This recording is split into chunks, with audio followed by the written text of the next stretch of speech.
Metroid adventure in the 3D world, but this time she returns to her classic roots with Metroid Other M. But is it the adventure that we waited for?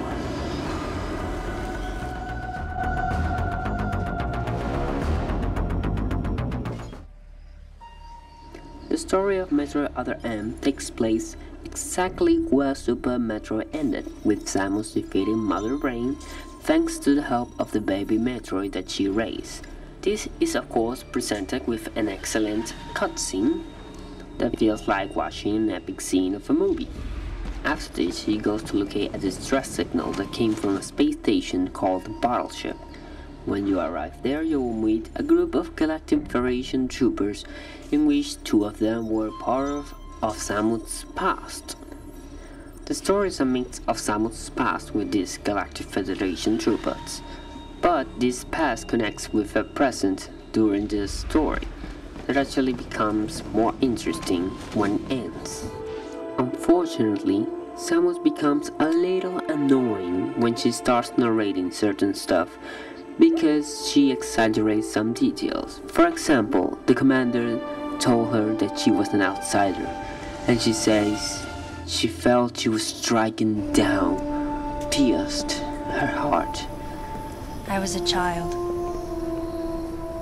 always with something to prove, a chip on my shoulder.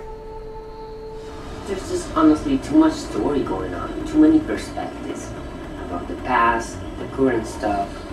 Then there's this whole situation with brains and the Metroids.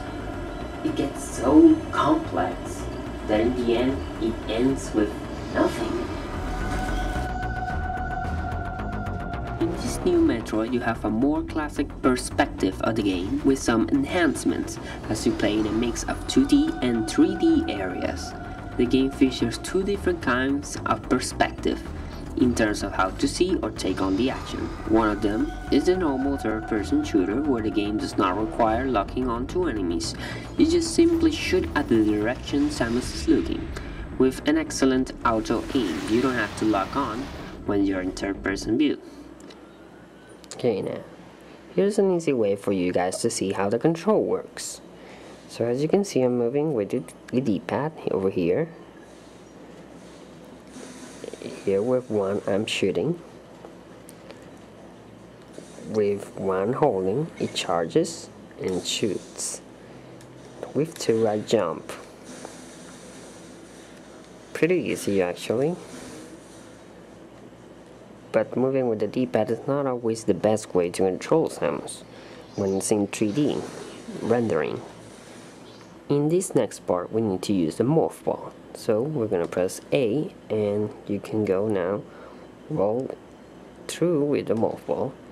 However, if you want to make a bigger damage on an enemy, you can switch to first person and target the enemy and shoot a missile. The only disadvantage of this first person mode is that you cannot move at all and avoid an enemy at the same time.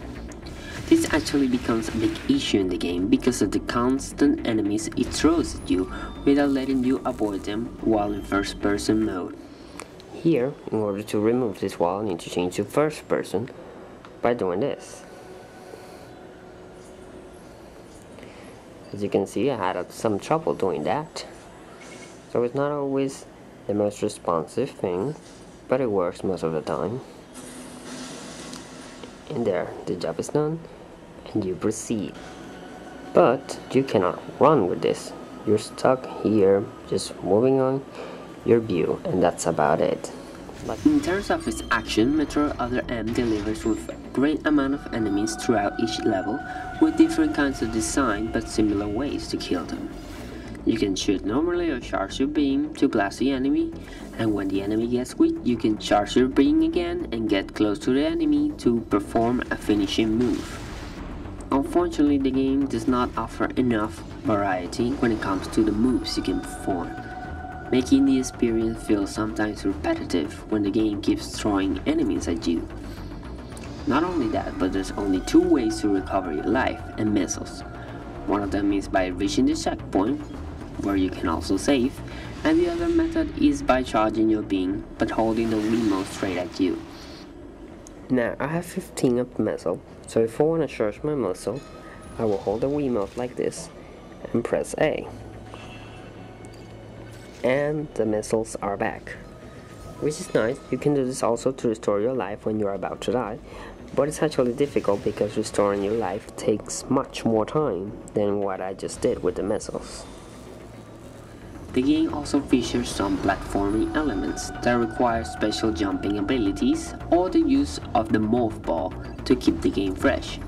When it comes to the boss battles, the game features some very interesting ones that can provide quite a challenge, but are often interrupted by the tricky controls. Changing from third person to first person can be quite difficult in a boss battle because the enemy is constantly trying to hit you and does not leave you enough time to charge or even lock onto the enemy. This Metroid game, however, is a bit shorter than expected, with the main story only lasting about 8 to 10 hours, but it also features a continuation where Samus decides to return to recover something she missed to pick up. And during this time, you can pretty much go through anywhere with all the skills at your disposal, and barely any interruptions of cutscenes.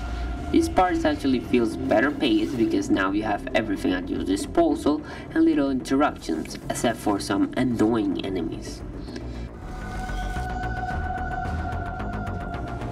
Visually, Metroid Other M looks great for a Wii game, with nicely detailed aliens and some nice looking environments. However, the level design feels weak because it's not original when it comes to the facility, the lava areas and ice sections. They just look what you typically would find in any other video game. While certainly it's understandable that this game is more action-oriented instead of exploration, it still could use some originality in its environment. Still, the game looks really great that at times it's hard to notice the change from cutscene to gameplay mode.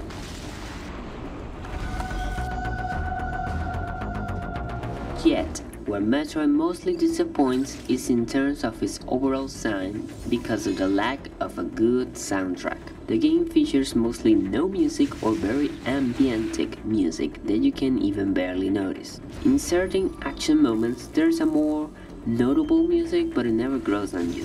While certainly this is not the first Metroid game to feature ambiental music, it still feels at times out of place when the game's more action than the Prime series. Another disappointing element is the voiceover. They're not exactly bad, but they just feel generic for each character, including Samus. The sound effects and alien sounds, however, do sound as great as ever, that help the overall experience in the sound department. Metroid Other M is definitely a nice fresh take on the franchise in the 3D realm that could have been excellent with a great story if it had better controls and a more standout design in its combat and level design. If you enjoy the classic Metroid games, then you should try it out, but the best recommendation is to rent it first. This is due to the fact that the mistakes are not for everyone, and it's a game that one must play first and find out if it truly is a worthy experience of your kind. The game tries too hard in making things unforgettable and exciting that it pays less attention to other smaller details that could have truly made it the ultimate Metroid experience. There's definitely the potential there, but it was not very well developed as it could have been. Metroid Other M gets an 8 out of 10.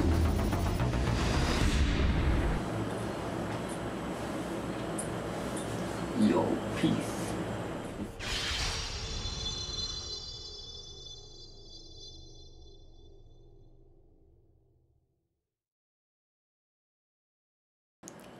Well, you people on Nintendo sure did make a great movie called Metroid Other M.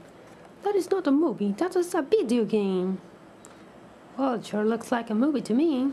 Look at those scenes. Oh my god, they're gonna go through the door. Why is she sitting there? She should be running around like she used to do. Oh, Sonic. It's a long story, but not everyone is as perfect as me. If you say so, Mario.